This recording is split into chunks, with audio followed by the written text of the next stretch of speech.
विद्यार्थियों, जैसे कि आप सब लोगों को पता है कि हम भौतिक भूगोल की विषय वस्तु को देख रहे हैं। उसके अंतर्गत नदियों के द्वारा निर्मित स्थलाकृतियों तथा उसकी कार्यप्रणाली को हम देख रहे हैं। आज व्याख्यान श्रृंखला 59 के अंतर्गत हम नदी के द्वारा निर्मित स्थलाकृतियों का वर्णन करेंगे और इस अध्याय के अंतर्गत अपरदन से निर्मित स्थलाकृति को विशेष रूप से देखेंगे। तो विद्यार्थियों, इसके अंदर में हम आज जो देख रहे हैं कि नदियां जो अपने कार्य को 3 प्रकार से कार्यरत करती हैं, जो अपरदन होता है, परिवहन होता है, निक्षेपण होता है।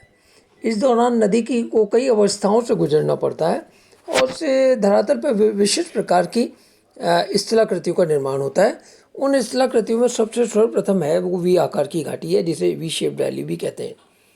नदी अपने उद्गम के आरंभिक स्थलों पर युवा अवस्था में यानी कि तरुण अवस्था में लंबवत यानी कि डाउनवर्ड इरोजन करती है। क्यों?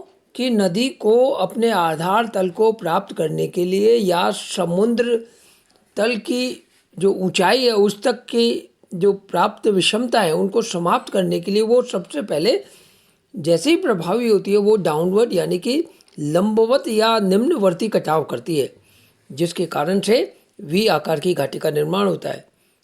इसे नदी का नेगेटिव लैंडफॉर्म भी कहा गया है। इसकी दीवारें तेज ढाल वाली, लंबवत अपरदन अधिक तीव्र होने से तथा क्षैतिज अपरदन अपेक्षाकृत कम होने से निर्मित होती है।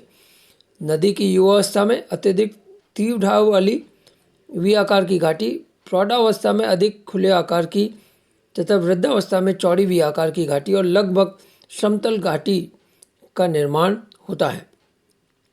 वी आकार की घाटी को आकार की दृष्टि से 2 मुख्य भागों में बांटा गया है, जो क्रमशः गॉर्ज या जिसे कंदरा कहते हैं और दूसरा कैनियन कहते हैं।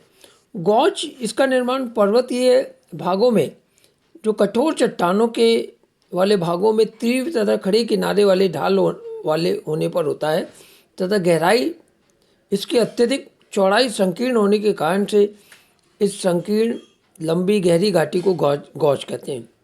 प्रपातों के पीछे हटते जाने से नदी के शीर्षवर्ती अपरदन से भी गॉर्ज का निर्माण होता है। इस प्रकार इसमें नदी की चौड़ाई जो है की अपेक्षा गहराई काफ़ी गहरी होती है। जर्मनी में राइन नदी का गॉर्ज बिस्बेन से बॉन तक फैला हुआ है तथा स्विट्जरलैंड में आर नदी का गॉर्ज लगभग 2100 मीटर गहरा है। गॉर्ज का निर्माण उन प्रदेशों में भी होता है जहां भूपटल में उत्थान के साथ बहने वाली नदी लंबवत अपरदन द्वारा घाटी को गहरा लगातार करती जाती है। भारत में हिमालय में बहने वाली सिंधु नदी, सतलज नदी, ब्रह्मपुत्र नदी, भागीरथ नदी, अलकनंदा नदियाँ में गहरे गॉर्ज पाए जाते हैं। क्यों?